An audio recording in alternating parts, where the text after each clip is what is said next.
We'll guide you through how to make images all the same size in Word. If you find this useful, then consider subscribing and liking the video. Here we are in Microsoft Word, and so you want to make all images the same size. This is really convenient to do if you just want them to go and look professional. Perhaps you want to go and print them out or something like that. Go and add in the images if you haven't already. You can go and press insert in the ribbon, find the option for pictures and go and insert them. Go and click on each one of them and go and select the layout options to the top right.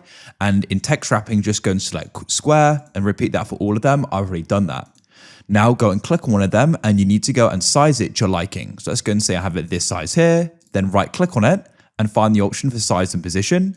I'll just go and unselect these two options, lock, aspect ratio, and relative to original picture size. Then you can go and click on another and press F4. As you can see, repeat that again, click on another, press F4, F4 again, and now they're all the same size. And you can then go and position them to however you want.